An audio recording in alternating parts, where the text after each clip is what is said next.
ব্লাউজৰ দিশটো ৰাখিবলৈ কান্ধৰ পৰা লৈছোঁ ফিটাডাল আৰু 13.5 ইঞ্চি দূৰত এটা বিন্দু দিছোঁ। ব্লাউজটো যিমান দীঘল দিয়ে সেইটো আপোনালোকে নিজৰ মতে দি ল'ব।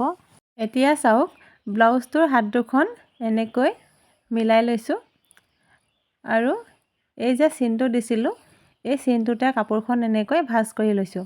পিঠিৰ আৰু আগফালৰ ছাইডটো চিলাওঁতে যাতে সমান হয় সেইকাৰণে মই এই চিনটো জোখতে এনেকৈ অকণমান কাটি ল'লোঁ। মানে মই দুইফালে চিনটো এনেকৈয়ে দি লৈছোঁ।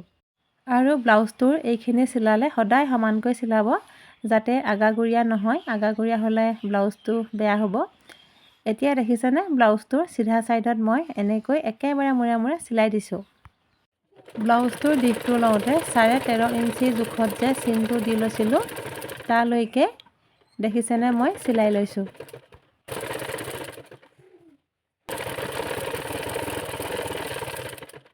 দুয়োটা ছাইড এনেকৈয়ে চিলাই ল'লোঁ। এনেকৈ যদি চিলাই লোৱা হয় ব্লাউজৰ সূতাবিলাক ওলাই নাযায়, সেইকাৰণে মই সদায় ব্লাউজবিলাক এনেকৈয়ে চিলাওঁ। এতিয়া পিঠিৰ ছাইডৰ পাতলিটো এনেকৈ চিলাই লৈছোঁ। এইটো মেচিনতো চিলাব পাৰে আৰু মই হাতেৰে চিলাওঁ। বহুতেই মেচিনত চিলালে বেয়া পায়, সেইকাৰণে সদায় হাতেৰে চিলাই দিওঁ।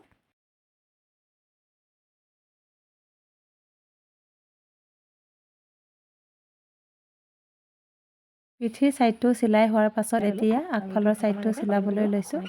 দেখিছেনে, কাপোৰখন এনেকৈ মুটুকাই ল'লোঁ আৰু চিলাই দিছোঁ। আগফালৰ ছাইডটো মেচিনতে চিলাইছোঁ। ব্লাউজটো চিলাওঁতে সদায় কিন্তু এই হুকপটি দুটা সমান জোখত এনেকৈ মিলাই ল'ব। চিলোৱাৰ প্ৰচেছবিলাক সকলোৰে বেলেগ ধৰণৰ হয়। মই কেনেকৈ চিলাওঁ তাকে আপোনালোকক অকণমান ভিডিঅ' কৰি দেখুৱালোঁ। যিসকলে নতুনকৈ ব্লাউজ চিলাবলৈ শিকি আছে আপোনালোকেও এনেকৈ ব্লাউজটো চিলাব পাৰিব, কাৰণ একেবাৰে সহজ হয় এনেদৰে চিলাবলৈ।